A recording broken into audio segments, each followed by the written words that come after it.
Hi Virgo, welcome to your quantum entanglement reading with me, Jocelyn, the Quantum Queen, and this is for the month of June. Let's dive in and see what is going to be coming out for you guys throughout this next month. This is, of course, for Virgo, Sun, Moon, or Rising. And as always, welcome to my cross-watchers. Cross-watcher, you could be dealing with a Virgo, but the messages might actually be for you, so feel free to take them however it resonates with you in your situation. Keep in mind that these are general readings. If you guys would like to book a one-on-one reading with me, my information is down below my website. You can click over there, but I will let you know I still am holding off a little bit on one-on-ones and just getting through kind of the ones I have to finish up, but also just I'm going through a lot of shifts, so I was waiting to do those. When I open them back up, I will announce it on the channel, plus you can keep track of my availability on the website, okay? And as always, just wanted to say thank you for liking, subscribing, and thank you for all the good karma donations. And as a ginormous thank you, and since we just hit 80,000 subscribers, I love you guys. Thank you so much. I decided what I'm gonna do for the Sunday weekly readings this weekend is I'm gonna do a full reading. So instead of there being like a video that you can purchase on Vimeo, that will be in the full video. So you guys will get a full reading as like a beautiful bonus just because I love you. And I cannot even express my gratitude to each and every one of you for just your support, your love, all your beautiful comments, everything. So let's dive in, Virgo. These are the astrology reads. We're going to dive into each individual house and what is coming up for you guys. And I know there was a card that flipped. You guys know this drives me bonkers because I'm like, where are you? Where did you go? I saw it. Didn't I see that?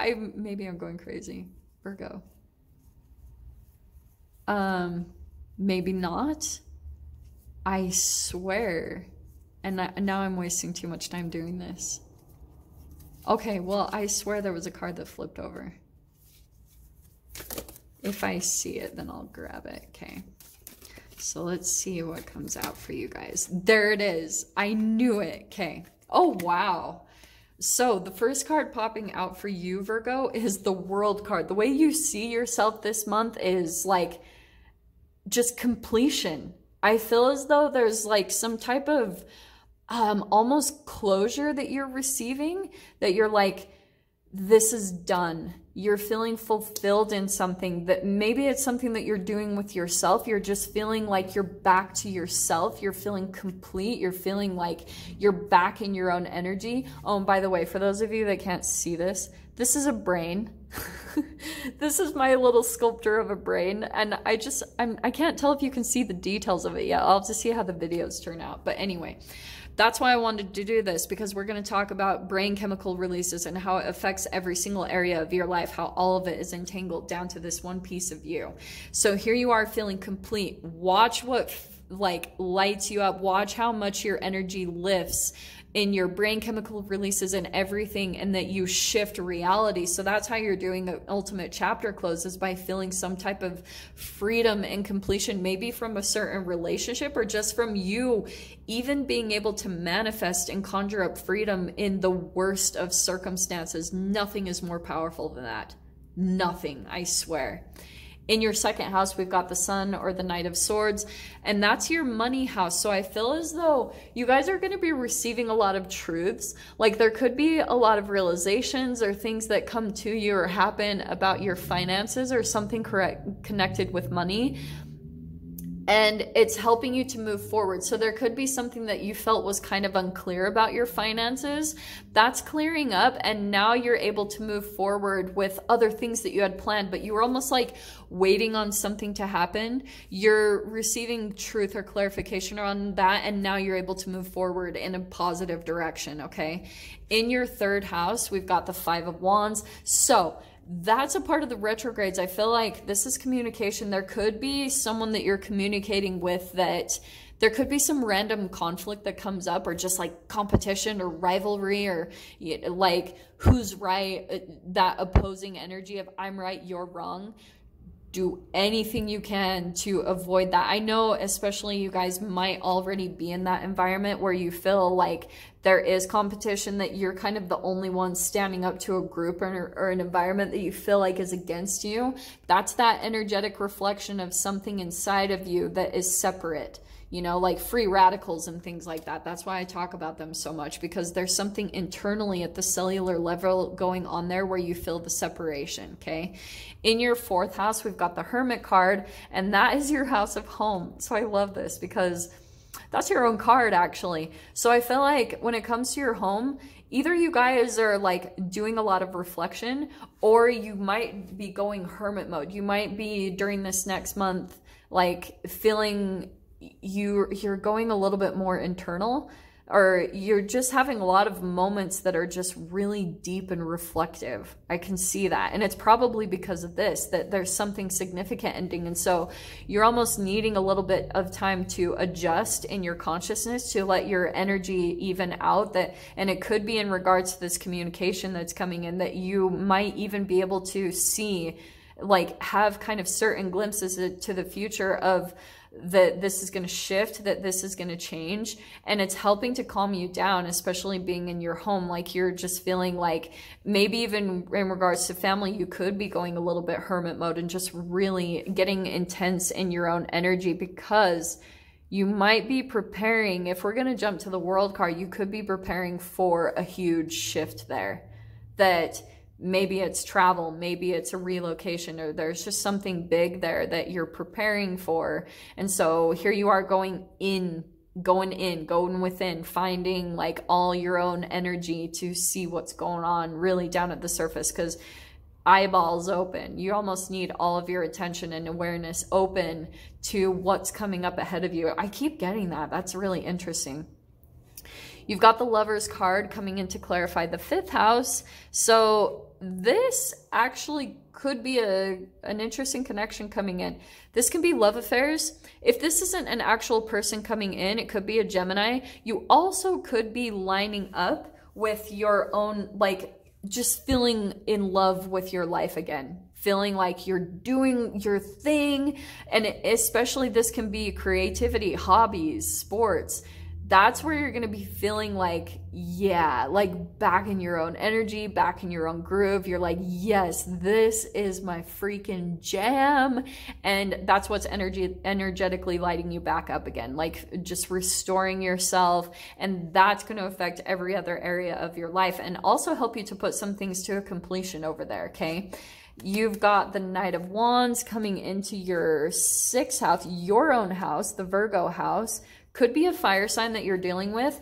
Some of you guys, I am going to say that there's a certain connection here that's in and out of your life, and it could be coming back in through the retrogrades. It happens. This is not readers like trying to attack you. Like this is legitimately comes out. This is that trauma bond, hot and cold relationship. It could be a family member, a sibling, someone here that keeps coming in and out of your life. And some of you, it could be affecting your health. And that could be hard to see, because maybe you have a lot of love for this person, but there also could be a lot of pain or a lot of like complications with this. Some of you guys, I would just stay aware, because it can turn into like losing your hair. Just don't do it. Don't even go there. It's horrible. Seriously, it affects every other area of your life. So that's why I'm saying the way that you're going to see that there's a restoration to your energy is also by you continuing to like commit to certain things, not be so back and forth about things in your own health. Okay? Because that can also be Stockholm syndrome when it comes to freaking sugar. I know that sounds extreme, but I have totally dealt with that, and it is not enjoyable. You got the Ace of Swords coming in to clarify your 7th house, which is House of Partnerships. So partnerships and Ace of Swords. I feel like there's going to be a communication that comes in with a specific person. There's going to be a lot of clarity and a lot of like, okay, let's talk about things. And it could be directly correlated with this. Here's what I'm going to say though, because it could be with this Gemini energy. There's also a lot of Neptune energy, which can be illusions. So some of you guys could be dealing with gaslighting situations where people are trying to paint you as the crazy one, and this is you just seeing your own truth when it comes to partnerships. Just be confident that you know what your truth is. Don't try to stand up for yourself, because whenever you get into this opposing energy, you could be dealing with a narcissist. I'm just going to say straight up, that's distorting the reality of other people around you because they're in victim mode. And so this is you. You just need to stay really confident in your own truth and have your own clear mind, and just stay really strong in your own truth. Just keep saying truth over and over again. In your 8th house, look at that. 8th house, 8 of Cups. So look at you, chapter completion. And it's when you walk away from something. And I love the sunset here, but here it is. You're finally realizing that there's just no love in a certain relationship or situation. There's a lot of dissatisfaction here. You're leaving it behind. And that's what I was saying. There's this deep contemplation that you're in, having to, I think, adjust. Because I think for some of you, you could have really had a lot of your energy caught up in a specific person, maybe with the Lovers, that this was the one. And now here's what's fascinating, because the 5th house, this is more about dating. This is more casual connections. The 7th house is marriage and partnerships. So there's something here that I think a part of you is having to adjust to a reality that you thought that this was more like, had more longevity or a commitment, and it really just ended up being more casual than you expected. And there could have been like, you had all this deep love for this person, but it was like, what? Like this, there was so much pain with it. So that could be where you're having to go through this deep contemplation of just like understanding what in the heck just happened, you know? In your 9th house, you've got the King of Cups. It could be a water sign that you're dealing with, like Pisces, Cancer, Scorpio. But this is where it's really interesting. This is in your mental expansion. I feel like, okay, let me talk about 2 sides of this coin, okay? Because we've got, see the drinking here? There could be something in your consciousness that you're like continuing to go to. It's kind of like you're indulging on something, and it's blocking a little bit of your like mental expansion. Like, and it, for some of you, it could be junk food or drinking or whatever that is, an oral fixation, but it doesn't even have to be. Like, sometimes I will binge on avocados, and that's not good. Like, I swear one day I ate like 10. So even indulging in healthy food still isn't the best. So I don't know who that's for, but that was hilarious. But there's just something here where it's blocking maybe travel opportunities or expansion, because 9th house is like religion. Oh, also there could be something here that could be an old belief, like maybe an old philosophy or a belief system or like a religious foundation that's causing some stress here. It could also be a part of this opposing, like this could be that you're kind of the rebel Virgo and you kind of do your own thing, and it's very different from how you were raised. And that's why it kind of put you, it's just the shame part. Like you took on more of the shame aspects of your family. I could get into that for days, but there's something here where it causes an oral fixation. But on the other side of this, on the positive side, you've got a lot of intuition that's going to be coming in more through your mental expansion. So that's why I was saying,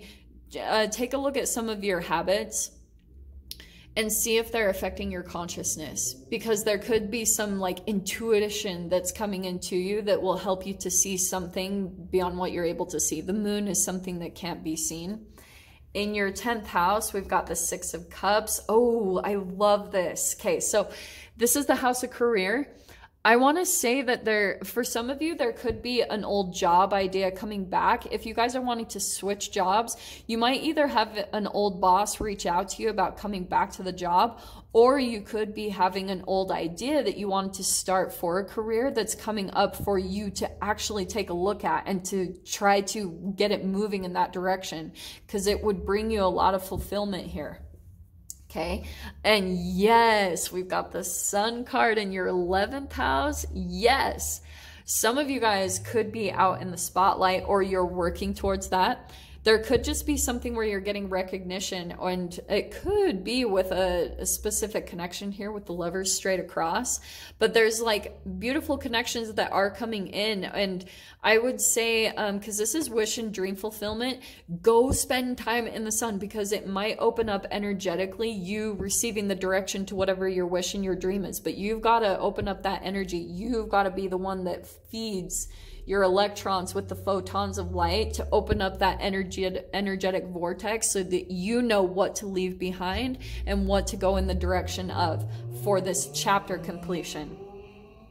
And in your 12th, we've got the 7 of Cups, which is, this is hilarious. I feel as though, because this is 12th house of Pisces, house of self-sabotage and self-undoing, this also can be like, there could be some secrets here. Here's the other thing though. What I'm getting mainly with this is that I feel like there's like confusion that comes into your space when you start making a certain decision. Maybe it's about this particular person. It's like whenever you even start to think about them, confusion, like straight up. I would just move away, okay? Because it's like you need to work out that trauma bond energy. It's not so much, oh, cut them out. It's nothing like that. You need to work on the trauma bond energy inside of you, internally, in the cells in your body, because I feel as though some of you guys could be feeling a bit conflicted about either your own choices of maybe wanting to keep your options open, or someone that's coming back into your life that wants to keep their options open, and the conflict that you have around that. But I will dive into the extended with this and see whatever wants to come out. So Virgo, if you guys want to join me over there, feel free. Go down below, click on the Vimeo link, and I'll see you over there. But Virgo, if this is where we leave things, I'm sending you guys so much love, wishing you all the very best, and I'll see you in your next reading. Take care.